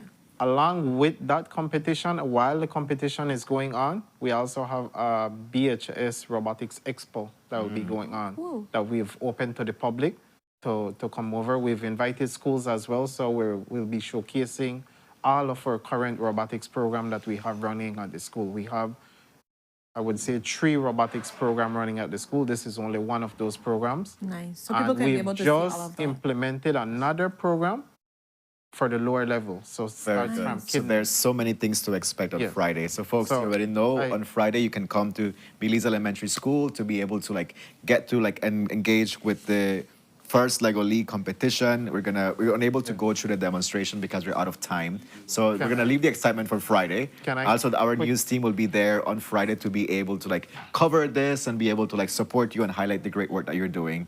Unfortunately, we're out of time, Mr. Godfrey, but I'm gonna give you my sponsors. I'm gonna give you a second to be able to say it. I just want to say thank my sponsors: Atlantic Insurance, Public Utilities Community Heritage Bank, Niche, Belize City Council, My Lights, DFC, GSCOM, Caribbean Paper Mill, and big kudos to Ministry of Education for a great collaboration with us. Very good. Excellent job in being able to cover it in less than a minute. Right now, we're going to go into our next commercial break. When we're back, we have more great conversations waiting for you on this Wednesday episode. Stay tuned.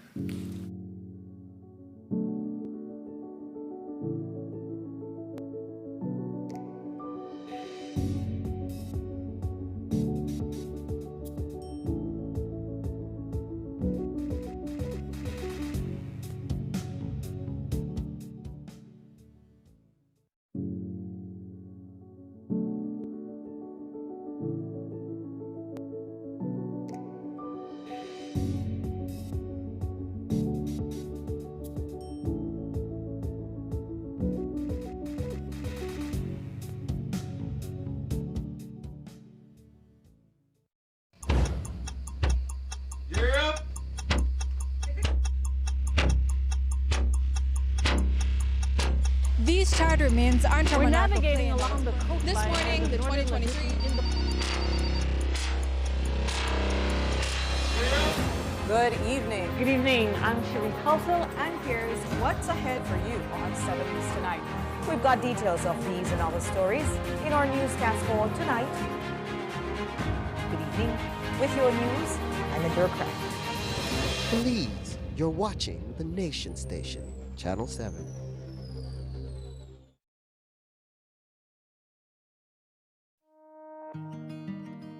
The roads of Belize connect us all.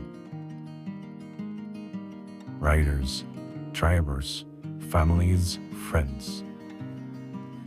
Every day begins with a little routine and the confidence that life's journeys are protected. From school drop-off through the daily grind and everything in between, each with different roads ahead, yet one common goal: to arrive safely. Atlantic Insurance stands with Belize's riders and motorists with affordable protection, support, and peace of mind for the journey ahead.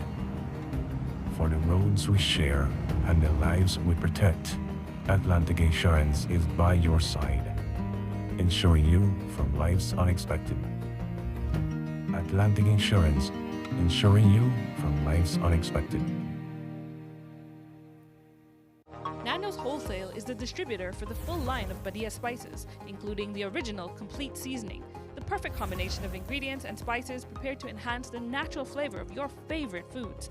Also, cinnamon powder for all your desserts, fruits, and beverages, and as special dishes. All these are available in commercial sizes or restaurant packaging. Nando's products are available at your local retailer or contact us at 222-5000. From Corzal to Toledo, Nando's is proud to be serving Belize as its #1 wholesale distributor for over 35 years. Finally, a postpaid plan for 3 people. Introducing Smart Trio. Why pay for mobile service alone when you can share and save? Get unlimited national calls, texts, plus 100 gigabytes of shared data. And the best part? It's only $135. That's right, as low as $45 per person. Perfect for small families, couples, or close friends. Smart Trio, 3 lines, 1 smart choice. Sign up now and you could win a Trio getaway to San Pedro for 3. Visit us at www.smart-bz.com for more information or sign up at any showroom today. Smart, bringing people together.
Good morning, everyone. Welcome back to Wednesday episode of Sunup on 7. Thank you so much for welcoming Renata into your space. We thoroughly enjoy your company, and also all the contributions that you make, especially for the folks watching via Facebook Live. But definitely, we're not forgetting about the ones watching via YouTube and cable TV. So thank you so much for welcoming us into your space. We have a great conversation with Oshana, and they're talking about the importance of recycling. And joining us on our couch, we have Jacinta Usher joining us. Jacinta, good morning. Good morning, Belize. That red looks great on you. We have to say, yes. Thank you. How are you doing today? Feeling great. Yeah. Happy to be here. I love it. Let's introduce who you have with you. This is Ryan Rivera, our outreach manager. Yeah, all the way from Carazal this morning. He gets all the hard questions. Yeah. Yeah, I was about to say, this is Ryan Rivera. We brought him all the way from the Zoom. Normally Ryan joins us via Zoom. But Ryan, it's good to have you on our couch. You know? It was a pleasure to Yeah, and also I have to say, you continue doing exemplary work. So such a treat to have this conversation with you also. Ren, very important topic. So we're talking about recycling and are we solving the problem? So I'm gonna rip off the Band-Aid and just go into the first thing. We talk a lot about recycling, but do you think that plastic reform and that overall problem is actually being solved? How are we actually solving it? So the short answer is no, recycling isn't solving the plastics issue because a very small fraction of plastics that are produced globally are actually recycled. Less than 10%. Yeah. So recycling can't solve the issue. It's not the solution. I like to use the analogy of a bathtub. If your bathtub is overflowing with water, would you run for a mop first or out the faucet? So think of recycling as the mop, right? It's kind of a Band-Aid solution. We have to turn the faucet off. And what that means is we have to reduce the amount of plastics that are actually being produced in the first place and being put on the market in the first place. That's really the way to tackle the plastic solution.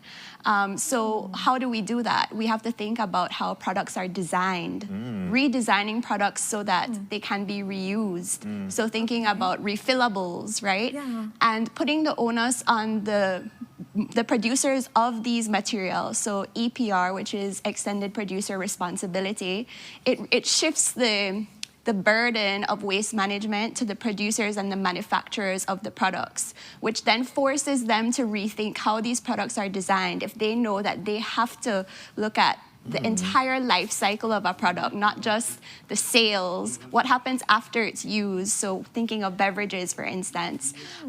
In Belize, we do have the Returnable Containers Act, which places a value on certain beverage bottles, and that helps because it's valuable for me to return it, right? So if we think of all products like that, unfortunately, it's not across the board for all beverages, and so there's some room for improvement there with that act. But it does work if we're looking at glass bottles, that has a value. So it's important for me as an end consumer to save that bottle, to take it back to the manufacturer, to the producer, and then it re-enters the market. So we're not thinking about waste generation. It's kind of a circle, the circular economy in that sense. I like that aspect. I want to look at just when we recycle, what happens there afterwards? Yeah, I think it's as important to know what's the definition of recycling, because people tend to confuse Ryan, or just use this word so fluidly that they're like, do you really know what recycling means? So it's actually very much commonly misused.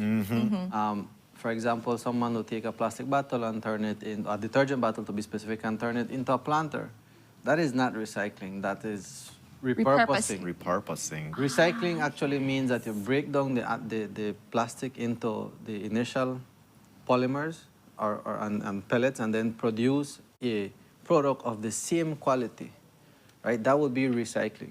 What also happens, and is very much common, when they go through the process, is actually downcycled, so they produce a product of a lower quality that tends to last less time and enter the environment even faster. Break down into microplastics. So recycling is very much misused, but at the same time, it's very much complex, because for it to be effective, you have to take the product, break it down into the initial components, and then make a product of the same quality. That's why recycling has only been effective on less than 10% of the global production of plastic. So for instance, I've seen some entrepreneurs, they would gather plastic bottles and they would make chairs out of it. Is that recycling or is that repurposing? Depends. It's a trick question, Kevin. So if you're gonna tie the bottles and make a Ottoman, I think, chair, then that's repurposing. Yeah. But if you're gonna take melt it, if you're gonna take it and shred it, break it down, and then make planks and components to build a chair, that can be considered recycling. Upcycling, to be specific. So certain sunglasses that say made out of recycled material, that's recycling because the plastic is broken down and a new product is actually made. Good. However, like Ryan said, oftentimes these products are of very low quality, so they only last a few uses and then end up in the environment or having to be disposed of after a few times. So they recycled the recycled stuff? Just asking, because in my mind I'm like, okay, the glasses, say it didn't last that long, 2 years or something like that. I'm sure it can. Did you recycle the recycle and then it got even lower quality, or how does it work there? Very good question. That's a very good question. And it gets even more complex, because then sometimes these plastics that they use to make these products are mixes, and then you cannot enter the stream, the normal regular stream of recycling. So it makes it more difficult So you for can't recycle the recycled thing sometimes, depending on how they recycled it before. Exactly. I run. You're going down a rabbit hole already. No, but it's so interesting. And that's why it's not. That's why it can never be considered as a viable solution. So looking at repurposing, refillables, for instance, in the food sector, beverage sector, is definitely, I think, a more solid approach in terms of looking at the plastics issue and how we can reduce the amount of plastics that end up on the market. Right. Remember, recycling also requires a lot of infrastructure as well. So if a product says, if we're at the supermarket and we see a product that says recycled or can be recycled, in Belize we don't have infrastructure to do that. So it will still end up in the same landfill or, worse in the environment. So products in Belize, when you go to somewhere and it says recycled, does Belize have anything? So it's not recycled. According to Jacinta, we do not have the appropriate infrastructure to be able to properly recycle. Whatever products that are labeled as recycled are imported. So if you see a sunglass that says recycled from plastic, more than likely it's imported. There is, just to be completely transparent, there is one ongoing program that's called Full Circle Belize, that's looking at taking plastic waste and recycling it into like logs or materials for building, but that is just one in a sea of plastic. Yeah, I love that, and it's a great start. It is. At least, It is something. So in that regard, Ryan, given like our challenges in being able to like recycle, how can we like everyday persons take realistic steps to reduce our plastic use? You talk about this like a lot. Yeah. So like let's like it doesn't have to be anything complex. We can be more responsible. One of the things that we advocate for is personal reduction of plastic use, for example. And this, like I said, this doesn't have to be difficult. It can start by simply when you go to the store refusing the plastic bag. When you go to your office, to the school, taking a bottle that you can refill, a reusable bottle. And your container. And your container, yes. So those things that we grew up doing. I agree. We grew up doing. Thank you for saying that. We can do again. That is why we brought Look you guys at the a big gift. bags, guys. They're We brought you so guys a big. gift. To take Yeah, to put store all the with you. accoutrements in it. Right now you can sit in it.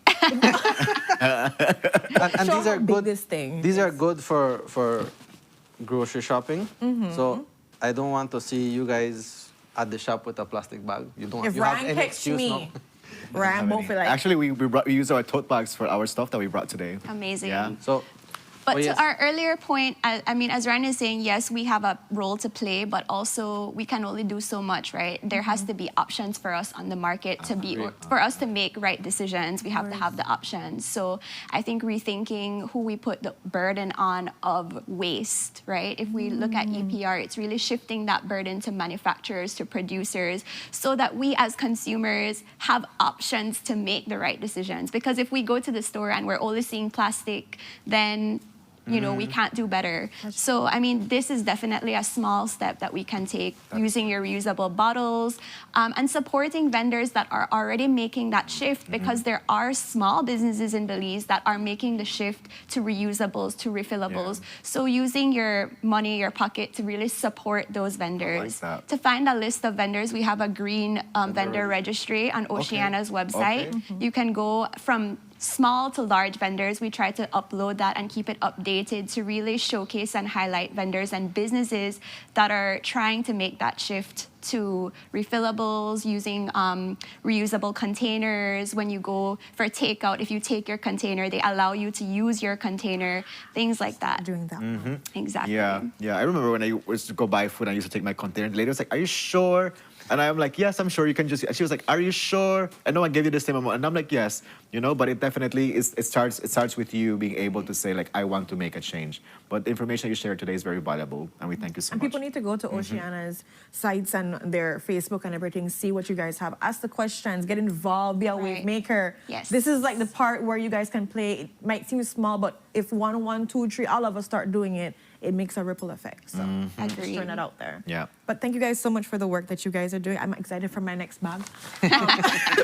Next one. And we hope we can actually have you guys come back and talk more about recycling. Maybe we could do a repurposing thing where we show how to do repurposing with ways of you can do it. Ryan, I'm putting this on you. And then Justin is going to direct us. I would like to leave one last message. Yes, though. please go ahead. Like Jacinta clearly put it, the responsibility shouldn't all just be on the consumer, but also on the companies. I agree, 100%. And we should look at where we invest our money. That's the benefit of purchasing power. But we also have to be careful not to be fooled by products. Because right now, we want to support the right products, but many times these products are greenwashed or they're labeled as something they're not. And there's a lot of products out there that tell you that they are biodegradable, they're environmentally friendly. And so one way to do that is look at the fine print. We've said this many times. When you look at the packaging of the product, it has to tell you what it's made of. And if you look at it, most of the time, it's made out of a plastic polymer. So while you see the pretty logo that says biodegradable, sourced from green materials, when you look at the actual fine print, it's plastic polymer. It's plastic polymers mixed with maybe corn or something, but it's plastic. That is true. Yes. So let's be careful. Thank you for that. At the products. Let's be careful with the products we consume because we want to support the right people. I love that. Thank you for that message. And we hope to have you guys back We'll to be talk back. more about this because it's a really important conversation. We can't just have one. We have to have multiple so people can understand. Yeah, and make the requests in person and not via Zoom. Kevin said it. I second it. So with that, guys, we're going to go to Thank our you so next much for joining commercial us. break. Yes. Thank you. But I am going to hold you guys to that. I would love to have you guys come on back. Yeah, Ryan, definitely. Oh, guys, we're going on commercial break. We're going commercial break, yes. Yeah. Ryan's definitely the man for this. Yeah, we could definitely do some repurposing and everything together as one. I would love that. They don't want to go on commercial. They didn't want us to go on They want you commercial. to dance. said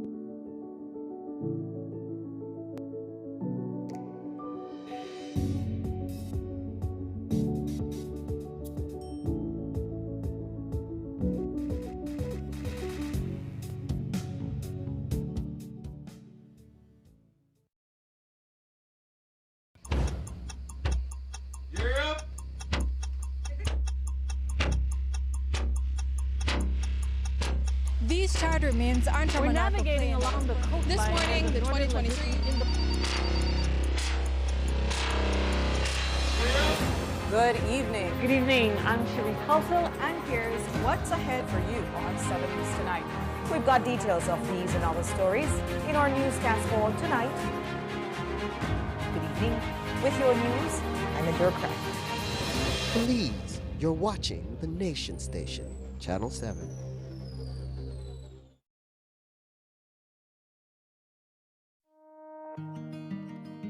The roads of Belize connect us all. Riders, drivers, families, friends. Every day begins with a little routine and the confidence that life's journeys are protected. From school drop-off through the daily grind and everything in between, each with different roads ahead, yet one common goal: to arrive safely. Atlantic Insurance stands with Belize's riders and motorists with affordable protection, support, and peace of mind for the journey ahead. For the roads we share and the lives we protect, Atlantic Insurance is by your side, insuring you from life's unexpected. Atlantic Insurance, insuring you from life's unexpected. Nando's Wholesale is the distributor for the full line of Badia spices, including the original complete seasoning, the perfect combination of ingredients and spices prepared to enhance the natural flavor of your favorite foods. Also, cinnamon powder for all your desserts, fruits, and beverages, and as special dishes. All these are available in commercial sizes or restaurant packaging. Nando's products are available at your local retailer or contact us at 222-5000. From Corozal to Toledo, Nando's is proud to be serving Belize as its #1 wholesale distributor for over 35 years. Finally, a postpaid plan for 3 people. Introducing Smart Trio. Why pay for mobile service alone when you can share and save? Get unlimited national calls, texts, plus 100 gigabytes of shared data. And the best part? It's only $135. That's right, as low as $45 per person. Perfect for small families, couples, or close friends. Smart Trio, 3 lines, 1 smart choice. Sign up now and you could win a Trio getaway to San Pedro for 3. Visit us at www.smart-bz.com for more information or sign up at any showroom today. Smart, bringing people together.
These chartermans aren't We're navigating along the coastline. This morning, the 2023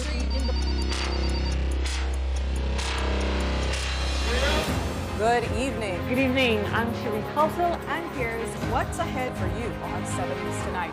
We've got details of these and other stories in our newscast for tonight. Good evening. With your news, I'm Indra Craft. Belize, you're watching the Nation Station, Channel 7.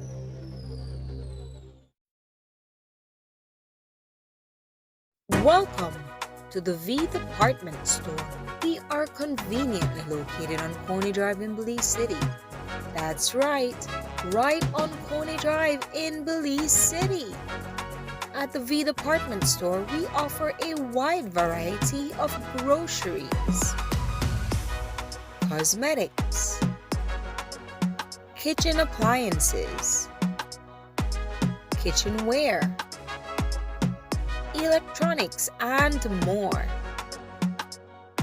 We've also recently expanded to the second floor to better meet your household and office furniture needs. We now have a wide variety of furniture, home decor, and accessories.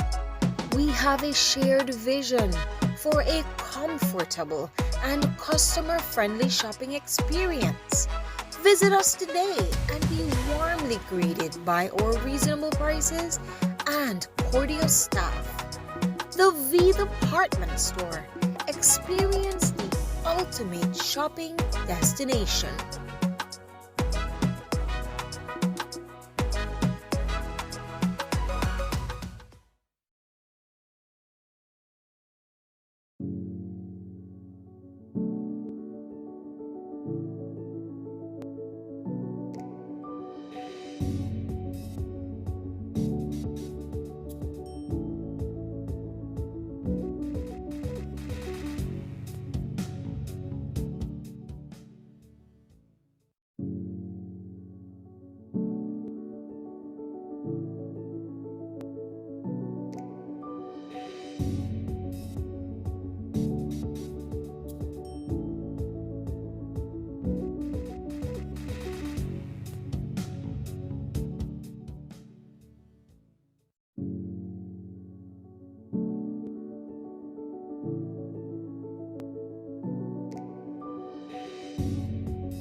Good morning, everyone. Welcome back to your Wednesday episode of Sunup on 7. Thank you so much for welcoming Renata and I into your space. And are you ready to work out? Because Giovanni Guerra is ready. Gio is here! How is the energy today, and what are we doing? Okay, so morning, guys. Thanks for having me again. So today we're gonna work on a couple routines that I have my trainees do at the gym. Okay. For what we call boot camp week. All right. Don't let the name scare you. Basically, what it is, it's cardio with weights. So it's designed to burn fat and tone at the same time. Oh, I love that. All right. Give me a couple on me. The ladies love it. All right. All right. Primarily gonna be working on back muscles, and some of the arms. Okay, yes. All right. And your favorite one, I know already ahead of time, is gonna be your favorite one. What is that? Is what we're gonna do for last. Okay. I won't spoil it. He's not gonna spoil. Okay. I just love how he said back muscles and he touched his abs. and I'm like, I want to work on these back muscles too. Right. Now, the cool thing about these techniques is that you don't need fancy equipment. Okay. You don't need a lot of weights.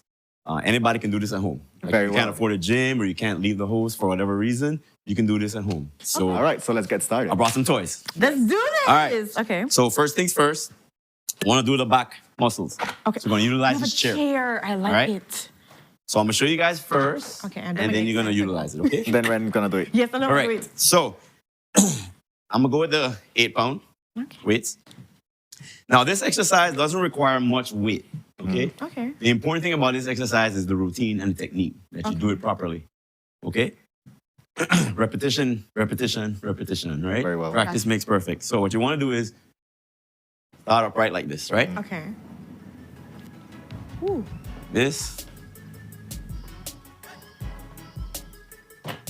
Who can tell me which muscles it's targeting? I have to see which one is moving. 1 second. Go ahead, Red. Look. It's like that shoulder thingy. Really. Okay. You don't need a scientific term. Because you always have to watch which one is moving, and then you know that one is operating. Like, Probably active. Probably your lats also. Your lats, correct. But deltoids. Your love handles. Oh, really? Yes. What? I know, same thing. I like Kevin's face, like, what? Love handle? Right. So who wants to go? I want to go. So Renata. I'm like Renata. I brought you the bottles. Yes. Not that you can't handle the weight. Right? I can't though. I can't. Okay. There you go. I won't lie to myself. All right. So what you want to do is hold it upright. Right? And let's go. You're gonna start on. Don't start yet, but you're gonna start on your right side. Okay. What you want to do is you want to fully extend down, right? Almost behind you, but Like don't that? bend your elbow. Okay. Like, Control the descent. okay. Right? And always look in the direction where your arm is going. You don't have to look behind you. Just look in the direction because that way you're not going to strain your neck, right? Gotcha. Okay. So like that? Uh-huh. And hands are straight out above your head. Like. Correct. Make sure it goes behind you. Like that. There you go. Yay! I'm doing it. Right? And like I said, this is a technique anybody can do at home. You And don't in need their weight. Office. Regular water bottle you can do it with. You can do it in your Easy. office, I Right? think. And you can feel it. You feel it, the upper rate. Yes. I don't feel the love handles the upper rate though. There will be, trust me. Right? And I like chair exercises. Yeah, now you gotta try to make sure you come down all the way and extend. That's where Like, it it has has the to love like get handle. all the way. Correct. There you go. Yeah. So you start hitting your obliques when you do that. Whoops today. There you go. I gotta watch it. All right, couple more. Yeah, very well. There you go. Good job. Yay! Okay. Next. Oh, I feel it a little. All right, you wanna try it? Yeah. All right. Kev's like, do I want to do this? You wanna go with the 8 or the 5 pound? 8 is fine. 8? Oh, okay, bad man. Bad man. I'm gonna be over here doing this. Okay. Right. And this is not exercise strictly for women, okay? And so this everybody can use this. Like this? Yeah, baby. Right? Very good. Ooh, come on. Watch Kevin Lee muscles You operate. can see it. You can see it operating right here. Right? But if you had to take off his shirt, you'll see the muscles right here being activated as well. Many my love handles operate too. They are operating. Get it, boo. How much am I gonna do? I don't know how much if I feel like. Okay, no worries. I let you. Thank you. All right. I'm doing something. Okay. Let's do a couple more. 2. Good job. Thank you. Very good.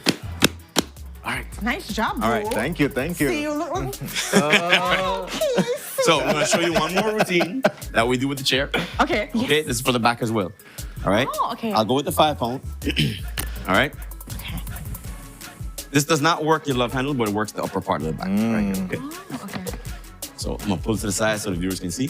Okay. Yes. So we start off like this, right? 1, Oh, that's a great 2, chest work. also works the chest. 3, also works the shoulders. 4, also works the triceps. Oh, wow. All of that? 6, it's a complete upper body workout. 7, 8, 9. I'm gonna turn so you can see the back. 10. Now, the only thing about this routine, you don't want to go heavyweight. Because you're gonna put a lot of strain on your shoulders. So you keep it as light as possible. Like I said, these routines, they're not dependent on the weight. Okay. It's more on the technique and the amount of repetitions, right? Very well. If you go heavy, make sure you can handle the weight. It's because you're trying to bulk up big. All right? This routine, though, is to cut the fat and tone. So if you are a beginner, like how much weight would you put if you're a beginner? Like a little water bottle? So the ones that just start, I give them like 3 pounds to start with. Okay. I wouldn't go up higher than 5 or 8 pounds with them. But the first week, they'll stay on that 3 pounds just to get that technique right. But the water bottle is fine. Great job, Red. Yep. Ooh. Now, if you had on, we can 3. see she's working all of this right now. 4. Right? And the chest and the arms. 5. I like this one. I feel 7. powerful. I also feel like, you know the Christmas little man that does the drum? Yes. There you go. That's 10. I like this actually. It's a very good exercise. I like being activated. Like, ooh. There you go. Okay, and what's the next Good one job. we're doing? Okay. You want him to do it or are you going to do something else? You don't need it. You don't need it? All right. We're done with this chair. All right. Oh, darn, I like the chair. Okay. So I guess this ones we can do it together, yeah? Yes. So you want to hold the 8 or the 5? You good? I'm 8? good with this, yes. All right. So let's put the resistant bands on our ankles. Okay. Ankles? Yes, ankles. I've never You'll done, see why. I've never done the ankles one. Okay. He's going to help with your stability. I need to And have a hit- nice ability to put the thing on. Me too. Not me using Kenny. That's why I say I help you with your stability, because like, yeah. All right. Brandon, So this is a routine we do through boot Do camp week, your right? penguin walk there. Do your penguin walk. I got you. Sorry, my That's okay. bad. Okay, and so what we doing? All right. So it's kind of like a combination of sumo squat with bicep curls. All right. So I don't know if you've ever done a sumo squat before, but how wide should try we to go open? as wide as possible. It's wide. Right, and you feel the tension in the bands, right? I feel like That's actually working in the inner thighs as well. Okay. All right. But sumo squat, you want to have your toes pointed outwards. All right. So when you're doing a sumo squat, you want to focus on the glutes. Okay. Right, the butt. So if your toes are pointing outward, when you squat, your knees are going to be behind your toes, which means it's activating the glutes. Oh. When you squat, and if your knees are over your toes, you're focusing on your quads. Right? Little gym hack there for you guys. Okay. Free. Okay. All right, so watch real close, and then you guys follow me. Okay? All right. Okay. So what we're gonna do a curl. I'm gonna go 1, 2, 3. All right? All right. Y'all ready? My brain is trying to put it all together. On 3. We're gonna do 10. Okay? 1, 2, 3. Let's go. 1. Yay! Curl it. 2. Oh, I have to curl. Curl it. Keep your elbows down. 3. My brain is trying to do two things at the same time. 4. Squat and curl. 5. 6. 7. Ooh. 8. 9. 10. Good job, guys. Okay. Ooh, that feels I like nice. that, yeah. You like that? Yeah. Okay, then let's keep it on then. I'm gonna show you guys another routine that we do. It's for your shoulders. Okay. Okay. So instead of doing this way, we hold it like this. Okay. Now feel free. I'm gonna show you guys real quick. Same position, same stance, all right? This keeps working the glutes, okay? Feel free to swing your arms on this. Now they tell you when you're doing curls, don't swing your arms because you can hurt your back. On this one, it's encouraged to swing your arms, okay? So watch first. So I'm gonna go. Swinging your arms actually helps the back muscles too. Similar to what you were doing earlier when you went down like this. Ah, so you Right? swing it up. Correct. So you go down, pull up. Come up, swing back. Okay. If you're doing it right, you're gonna feel that in your glutes. All right. Okay. So wide stance, and on 3, we do 10. 1, 2, 3. Let's go. 1, 2, I think I'm 3. doing this correct. 4. You're doing it good. 5. Very good. Oh, yeah. 6. We did it, Kevin! 7. Yeah, we are. 8. I can feel it. Oh my God. 9. Yeah. 10. Good job. Good job. Good job. Good Your job. mama. Great job. Like, Okay. So you guys like that? yes, that was fun. All right. So how much time we got? Because I want to make sure you guys see the last one. Do the last one. The last one is going to be your favorite. Okay, let's do the last one. Let's All do right. the last one, yeah. So take off the bands Okay. Oh. This is- carefully. Let me help you. Yes, please.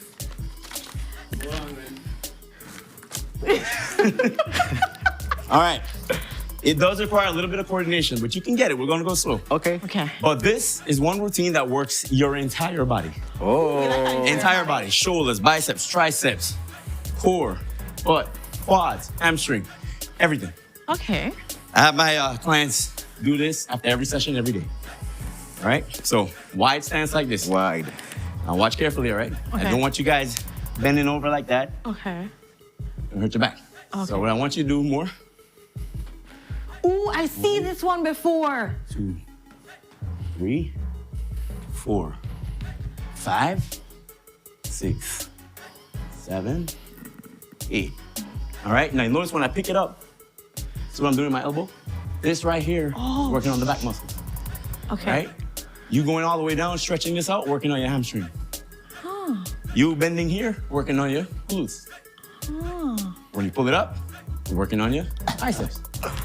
All right? Oh my Very good. So you gotta Okay. drop it down on the ground and pick it up. Oh. So I'm gonna show you one more time. Okay. Wide stance, all right? Mm-hmm. Try not to do this. We try to look forward, okay? So we go 1, Oh, you put it down.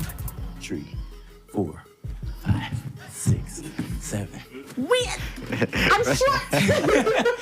Very good. You wanna try? I'm gonna try it again. Okay, let's do it I together. was trying just now. I didn't think I tried, but I promise you I was a try. All right, we're gonna go slow. Okay. You guys, we're gonna go to our left. Right hand, left foot. Right hand, left foot. Okay. All right, make sure you guys stretching it out. All right, you gotta feel it in your glute. If you don't feel it in your glute, you're not doing it right. On 3. Right. 1, 2, 3. We're going slow. 1, 2, 3, Okay. 4, Okay. 5, 6. I don't know what I'm doing. 7, 8. I feel like it's working because 9, something feels working. 10. Very good. Keep going. 1, 2, 3. Oh, Jesus. 4. Okay. 5, 6, 7, 8, 9, 10. Good job. All right. You like that? I like that. You can do it at home. Very good. All right. That was a good workout. It was. We deserve these waters. Gio, it's also time for us to wrap up the show. Yep, but yep. it's a great way to wrap up the show. Some fire to get going for the rest of the day. For the folks that watch, that join us today, thank you so much for doing that. Totally appreciate, joining in our conversation, joining us in our workout, and all the fun and great stuff that we do on Sunup on 7. Exciting segments. Joe, remind people how that they can contact you in case they want you to get them fit and ready and healthy. All right, cool. So I train primarily out of Biltmore Gym. But you can contact me at 667-4747. I've also started to collaborate with a local gym out in Orange Walk. Cool. House of Gains. I went there this weekend. We did a nice session with some of the clients there. It was pretty good. We did this routine here. It was a boot camp day for them. Did that one. So shout out to them, and great job. Looking forward to doing some more. Awesome. So guys, contact Gio. He works with you wherever you are, whatever your state is, and he's going to make it happen. That's true. We're going to see you tomorrow. Bye-bye, folks. We love you. Have a great day.